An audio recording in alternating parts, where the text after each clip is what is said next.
Les amis, bonjour à tous, j'espère que vous allez bien et que tout se passe pour le mieux pour vous. On se retrouve aujourd'hui pour l'épisode numéro 5 de Squid Game dans un revisionnage. On a déjà vu la saison 1, on est sur un revisionnage, donc il risque d'y avoir du spoil, forcément, dans ces analyses. Donc si tu n'as pas tout vu, fais attention, le spoil va te manger la tête. L'épisode reprend directement à la suite du dernier. C'est-à-dire, ils étaient en train de tirer la corde, et là ça sentait le roussi, parce qu'il y avait la stratégie du petit vieux qui n'avait pas réellement fonctionné au final, et il restait la stratégie de Sang-woo qui leur demandait au final de faire 3 pas en avant, et d'un coup, de s'arrêter et de tirer. Donc, histoire de faire tomber l'équipe adverse et de les faire tomber une deuxième fois au sol. Et c'est là que la stratégie a fonctionné. On remarque que Sang-woo, quand même, est celui qui s'en sort un petit peu le mieux, j'ai envie de dire. C'est celui qui arrive à survivre. Et c'est vrai qu'on peut faire le parallèle entre sa vie, qui l'a mené à l'endettement, etc., dans lequel il survit. Et dans sa survie, il a utilisé certaines choses de sa mère. Il ment sur son statut. En fait, il a une survie un petit peu individuelle, égoïste, qui peut paraître au fur et à mesure du temps quelque chose d'un aspect des deux extrêmes, en fait. On voit en lui une extrême qui a l'air d'être vraiment bon. Il a ce fond, mais de l'autre côté, dès lors que ça tient à la survie, il nous montre un autre visage, celui de réussir. Et dans cet épisode-là, on a un détail. Quand il est avec Ali, et que Ali lui donne du maïs et tout, et en lui disant « grâce à toi, on te remercie », etc. Et le mec, il dit « non, j'ai fait ça pour moi ». C'est-à-dire que j'ai l'impression que ce jeu-là réveille, non pas ce que tu es, parce que ce que tu es, tu l'es déjà, mais il réveille la conscience de ce que tu es. Et chacun va réussir peut-être à voir en lui ce qu'il est réellement, du moins à se reconnaître. Et peut-être que Sang-woo, dans sa vie d'avant, faisait des choses, avait honte, mais avait beaucoup moins de scrupules à le faire, même si, par rapport à sa mère, il était pas bien. Mais dans l'aventure du Squid Game qu'il est en train de vivre, on voit les aspects, c'est une aventure humaine, j'ai envie de dire, d'une certaine façon, globalement même, de survie humaine. Et dans la survie, tu vois le plus qui tu es. Et chaque personnage nous montre un petit peu ce qu'il est. Alors, la question c'est, mais le vieux, si c'est réellement le vrai maître du jeu, si réellement il est au courant des épreuves, cette épreuve-là pouvait le tuer. Cette épreuve-là aurait pu le tuer. Donc si l'équipe dans laquelle il était avait perdu, comment ça se serait passé ? Eh ben on a des rumeurs. J'ai regardé dans cet épisode-là, les chaînes, on ne voit pas très bien si elles sont attachées ou si elles ne sont pas attachées. Mais il y a certaines rumeurs qui viennent dire qu'en fin de compte, le vieux aurait pu ne pas être attaché comme les autres. Ce qui fait que s'il tombe, à un moment donné, lui, il se retire le truc.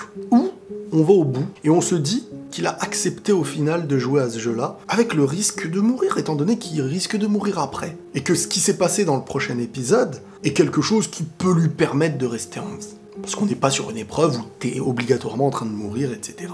Mais en parlant de ça, peut-être que cet épisode n'est pas le plus grandiose, mais l'épisode qui nous attend, là, le 6, je vous le dis, c'est l'épisode le plus triste, mais c'est l'épisode de Squid Game, à ne pas rater. Donc la review de l'épisode 6, j'espère que vous allez revenir en courant. Il y a une discussion assez philosophique dans l'idée de savoir qui est réellement le sauveur de cette histoire. Est-ce que c'est Dieu ? Pour le non-croyant, est-ce que c'est simplement l'aspect c'est Sang-woo qui nous a sauvés ? Pourquoi t'es en train de prier Dieu ? Qu'est-ce qui t'arrive ? Surtout qu'on voit que cette fille-là a eu un rapport à la croyance qui l'énerve en fait. Quand elle voit l'autre prier Dieu, ça l'énerve. Elle a besoin de limite s'attaquer à lui, alors que lui, ne demande rien à personne. Mais tu sens qu'il y a une histoire. Sang-woo, encore une fois, je vous dis que c'est vraiment celui qui a l'air d'être en avance sur le coup. Il a maîtrisé les épreuves, les unes après les autres. Il a très bien compris la deuxième épreuve. La première, il l'a remportée. Et celle-ci, grâce à lui, il s'en sort. Et là, il détecte des choses en plus, même en dehors des épreuves.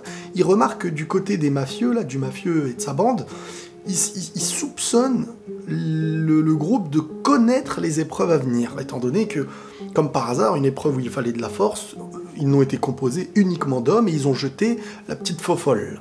Et il fait très vite des déductions, on est vraiment sur un personnage montré comme quelqu'un d'intelligent. On a notre perso principal, Ji-young, qui quand le mafieux vient à lui dire limite ça sert à rien de vous barricader, ça changera pas grand chose limite, t'as Ji-young qui est très très malin et qui lui fait qui l'attaque psychologiquement, qui le met à terre, j'ai envie de dire, en utilisant d'un stratagème super intéressant. Il lui dit, qu'est-ce que tu crois? Tu crois que les mecs là-bas là, avec qui t'es, à un moment donné, ils vont pas essayer de t'attaquer? Pour lui faire comprendre en lui disant que moi, si j'étais à leur place, j'essaierais de m'attaquer au plus fort. C'est lui le danger dans ce jeu-là. La meilleure manière de se défendre dans cette histoire, elle n'aura même pas été pour Ji-young et les siens de se battre, mais simplement de mettre dans le camp ennemi un petit cheval de Troie, un petit virus qui leur permettra de douter entre eux. Apporter le doute à ton ennemi, dans une situation comme celle-ci, c'est vraiment la meilleure défense et la meilleure attaque à la fois que tu peux avoir contre eux. C'est-à-dire qu'ils vont douter les uns des autres. Et quand t'as ramené ça, t'as une petite sécurité, un petit laps de temps pour toi. Encore une fois, le petit vieux qui se rapproche de Ji-young, qui décide d'avoir son temps de garde avec lui. Vraiment, il a besoin, on dirait, de passer du temps avec ce garçon. Bon, dans cet épisode-là, ce qu'il faut comprendre, c'est qu'on est vraiment beaucoup plus avancé sur l'histoire de notre policier infiltré qui recherche son frère dans le Squid Game. Et là, il a l'air de devoir rendre des comptes pour son absence injustifiée dans l'endroit où ils étaient en train de trafiquer les organes de certaines personnes mortes dans le jeu. Et forcément, le gars, il ne sait pas où aller, il ne sait pas ce qu'ils sont en train de faire, et forcément, ça laisse... Et ce que j'ai bien aimé, c'est qu'on n'est pas sur un gars qui a réussi à improviser tout plein de choses, parce que autant l'infiltration, moi je la trouvais un petit peu trop facile de son côté, autant à partir de cet épisode-là, je trouve que la difficulté à s'infiltrer a été bien montrée, et c'est parti en cacahuète, et à partir de cet épisode-là, il est recherché à l'intérieur et ensuite à l'extérieur du Squid Game. Donc forcément là le mec est en danger, il a même tué un gars, on sent que il veut aller au bout de sa recherche, on sent qu'il n'a totalement pas confiance au groupe des mecs en rouge, au point d'en tuer. Il voit que c'est des gars qui tuent, qui prennent les organes, le mec il se pose plus de questions. À un moment, quand il descend dans l'échelle, on apprend qu'il y a un système explosif. Alors là, je vous le dis, s'il y a une saison 2, ça va exploser. Voilà, je vous le dis tout de suite, annoncé, j'allais dire en direct. Un système explosif capable de faire sauter toutes les installations pour la fuite des VIP. Vous avez compris? Ça veut dire beaucoup de choses. Ça veut dire que si ce jeu est découvert, les VIP, priorité aux VIP, ça veut dire que toutes les installations, les participants et j'en passe ne sont pas les prioritaires. Les VIP, c'est ceux qui peut-être permettent de faire survivre ce genre de jeu, à travers leurs paris, à travers tout ça. Et ces VIP-là, soit des gagnants de Squid Game, mais ça on fera bien l'analyse quand on va les voir, mais bref, ils ont un système de fuite, ensuite avec un dispositif capable d'exploser le truc. Donc c'est vraiment... au point aussi, vraiment, il y a une enquête qui fait qu'il y a la police ou je ne sais qui vient découvrir le truc, les VIP peuvent s'enfuir et tout peut exploser. C'est pas un hasard, ce genre de truc-là, ça va exploser si on a une saison 2. Surtout qu'on a une personne qui est partie et qui compte y revenir, qui a été mis en garde de ne pas revenir, etc. Mais bon, ça c'est dans les analyses de fin, on verra. J'ai aussi remarqué qu'il a été dit que c'était un gros problème de perdre un participant, mais pour un soldat, c'est pas un souci. Un soldat. J'ai vraiment l'impression qu'on est de plus en plus dans la compréhension que les mecs en rouge, je vais pas dire ne valent pas plus que les participants, mais qui sont chacun dans un travail avec soit une récompense à la clé, mais ils contribuent non pas en mode normal, mais chacun a été choisi de la vie réelle pour être amené dans ce jeu, soit à travers les mêmes épreuves, soit des délinquants ou des prisonniers, mais voilà, on a d'un côté des personnes qui ont été prises en mode esclave, et t'as de l'autre côté des autres esclaves, qui servent des puissances, qui ont de l'argent pour faire survivre ce jeu, et faire, voilà, et peut-être même amener une diminution de la population, ou j'en sais rien, en interne, en arrangement avec peut-être le gouvernement et tout, ça peut être beaucoup de choses, mais on apprendra, je pense, on apprendra. Bref, le trafiquant d'organes, qui a commencé à se rebeller parce qu'on ne pouvait pas lui apporter le nom du prochain jeu, a donc réussi à tuer un personnage en rouge. Alors, est-ce que le mec qui lui a dit limite un soldat qui meurt, c'est pas si grave tant que les participants, mais bon, les participants ont le droit de s'entretuer, mais peut-être que c'est leur offrir la liberté et que le maître du jeu instaure des règles, étant donné qu'on voit juste après un propos de sa part, et je vous relis ce qui a été dit, du maître du jeu, qui a dit « Limite les trafics d'organes et tout, c'est votre jeu, faites ce que vous voulez. En gros, à partir du moment où un participant meurt, son corps et tout, vous en faites ce que vous voulez. » Mais par contre, détruire le principe le plus important de cet endroit, l'égalité. Ils sont tous à égalité. Ici, les joueurs jouent à un jeu équitable. Et ils sont tous dans les mêmes conditions.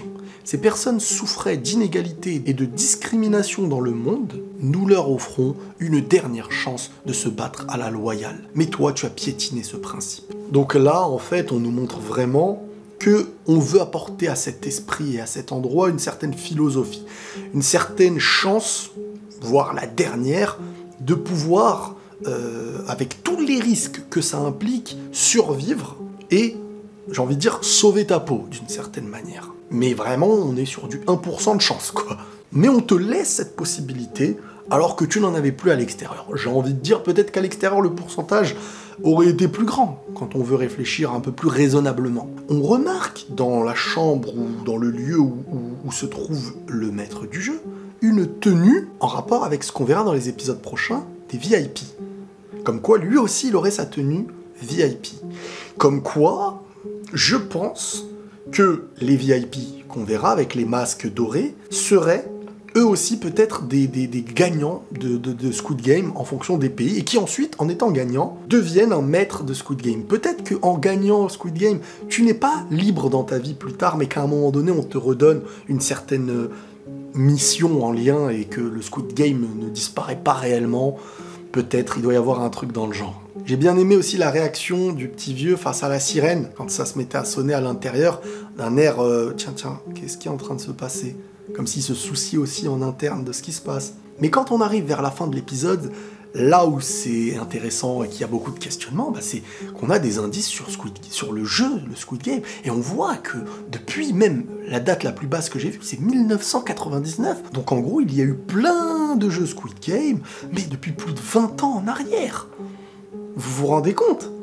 Et que chaque année, il y a cette épreuve, ce jeu qui apparaît, et qui tue des personnes dans le silence, dans l'ombre que personne ne connaît, et qui participent, etc., etc. Et là, donc, on a notre policier infiltré dans la chambre du maître du jeu, qui a la base et son frère, mais sur le coup, lui, il recherche l'identité, si son frère est vraiment dans le jeu, s'il y a participé, et jusqu'à ce qu'il trouve son nom. Si j'ai bien compris, il y a aussi plusieurs arènes. Et aussi un autre indice concernant le petit vieux, c'est que quand on ouvre le dossier, ça commence au 002, comme si, en fait, le 001 n'était pas un participant, était un proche, voire le maître du jeu qui décide de prendre place de sa propre volonté dans le jeu, donc forcément, il n'a pas besoin d'un dossier, ni d'une enquête sur lui, etc.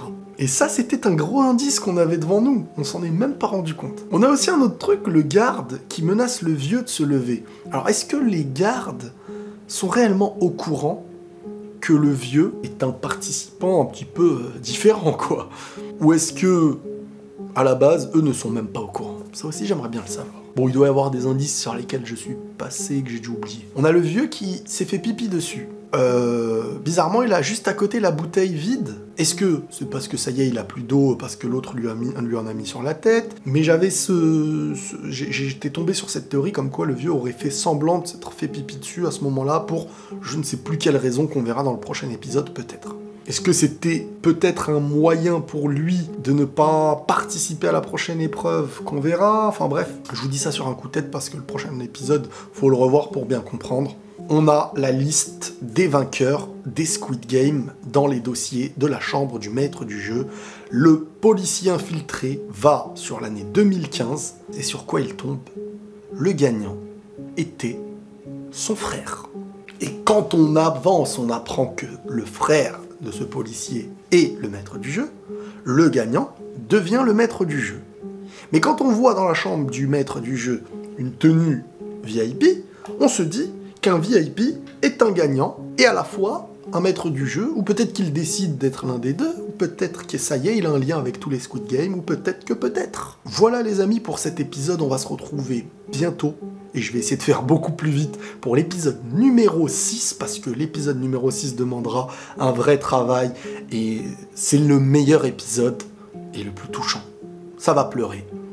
Épisode 6, très bientôt. Je compte sur vous, prenez tous soin de vous. et la paix sur vous.